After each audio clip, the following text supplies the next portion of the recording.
c'est le bébé Explo. Aujourd'hui, nous sommes réunis à 3 pour faire un chasseur de fantômes, voir si ça marche, pour faire une première expérience. Mais vraiment une expérience sérieuse, même si ça marche pas ou quoi que ce soit, je m'en fous, je poste la vidéo sur YouTube. Mais c'est vraiment pour faire déjà premièrement la première expérience de ce que c'est que vraiment un chasseur de fantômes. Ici, on est sur un lieu assez historique, on est sur le pont Barré.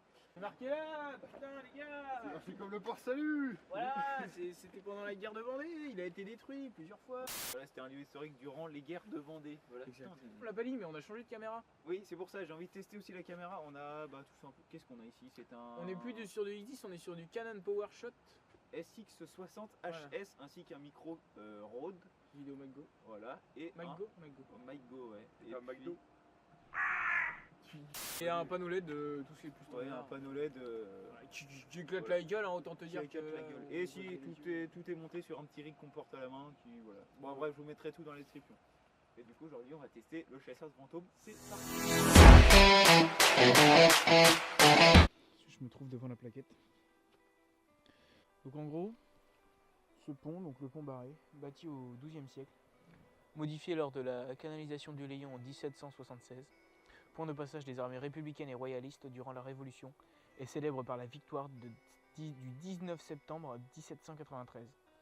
Les 3000 soldats paysans de Duhoux, Cady et La Sorinière sur les 25 000 hommes du général Duhoux. Abandonné depuis 150 ans, il a été restauré par l'association de sauvegarde du site du pont Barré de 1985 à 1988.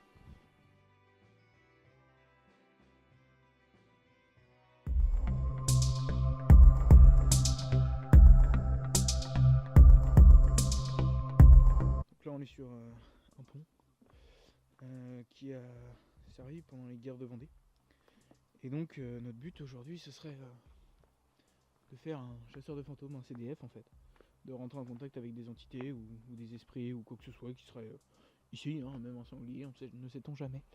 Ensuite on a du coup pensé à ce lieu là, ce site du pont Barré, tout simplement parce que déjà c'est un lieu qui n'est pas loin de nous, qui n'est pas loin de chez nous, et en plus qu'on connaît.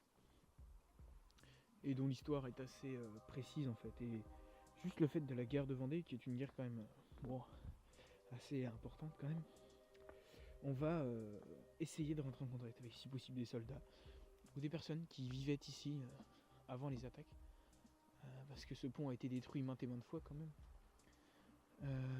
Et donc voilà, vous voyez, il y a des habitations tout autour du pont, donc s'il y avait des gens qui habitaient là lors du moment, je ne sais pas, des guerres, ne sait-on jamais, et bien peut-être qu'on va essayer de rentrer en contact avec eux.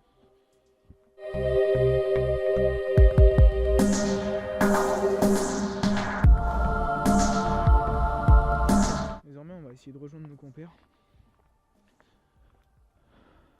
qui ont commencé l'enquête. On est équipé pour cette enquête d'un K2 et d'un thermomètre, donc avec pointeur laser, un thermomètre ambiant, qui sont juste en dessous.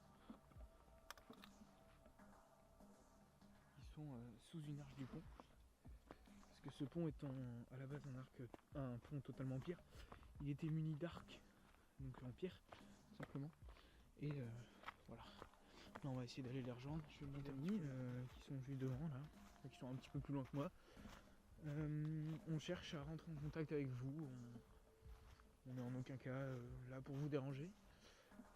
Mon ami, moi je n'ai malheureusement pas moyen de vous contacter, de parler avec vous. Mon ami par contre a dans ses mains une petite boîte noire qui lui permet de communiquer avec vous.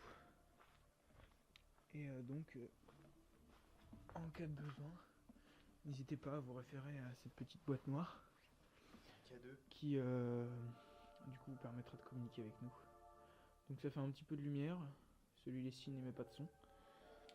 Et les appareils que j'ai dans la main, ce sont tout simplement une grande lampe, une lanterne qui nous permettent de mieux voir en fait. Et la moumoute, enfin la peau de bête, les poils, ce sont tout simplement un micro qui permettent d'enregistrer du son, d'enregistrer des paroles, des choses comme ça qui vont nous permettre de les analyser derrière et savoir si ce micro vous a capté ou pas, ce microphone. Et un troisième appareil qui est une caméra qui permet juste d'enregistrer ce qu'on voit de tout ça, qui sont en fait du coup c'est tout simplement un capteur qui nous permet d'immortaliser ce qu'on voit, et donc c'est grâce à ça qu'on enregistre ce qui se passe. Donc voilà, maintenant le K2 est plus entre nos mains. Et du coup, si vous avez des choses à nous raconter, des trucs importants à nous dire, si vous voulez pas qu'on reste sur le lieu, n'hésitez pas à réagir. Une question à la fois quand même. On va faire simple. Déjà, s'il y a quelqu'un et que vous voulez qu'on parte, que vous voulez qu'on s'en aille ou quoi que ce soit d'autre. Non, Pierre, non. DJ, genre, est-ce qu'il y a quelqu'un, tu vois?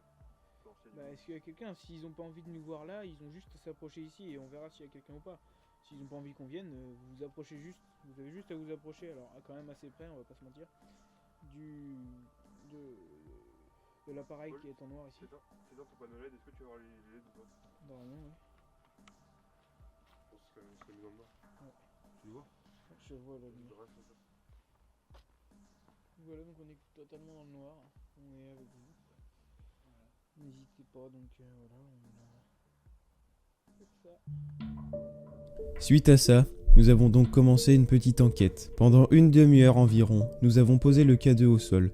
Nous avons essayé d'inviter d'éventuelles entités à interagir avec les appareils. Malheureusement, nous n'avons eu aucun résultat. Voilà. Bon bah bilan, on a passé une petite demi-heure dessus, sur le pont. Mais je pense que ça a vraiment suffi de faire une demi-heure. Parce qu'on a déjà eu les premiers résultats. Enfin, déjà au bout d'une demi-heure, même en vrai chasseur de fantômes, on a déjà des premiers résultats. Là, au bout d'une demi-heure, on avait quasiment rien, aucun déclenchement. On n'a rien eu du tout. On va écouter la bande son, on sait jamais, mais on n'a eu aucune variation sur le K2 en tout cas. J'espère en tout cas que cette vidéo hiver découverte du chasseur de fantômes fait une expérience quand même à tester sur la chaîne. Voilà. J'espère en tout cas que cette vidéo vous aura plu. Si c'est le cas, n'hésitez pas à liker, à partager, faire ce que vous voulez. Et nous on se retrouve très prochainement pour une nouvelle vidéo.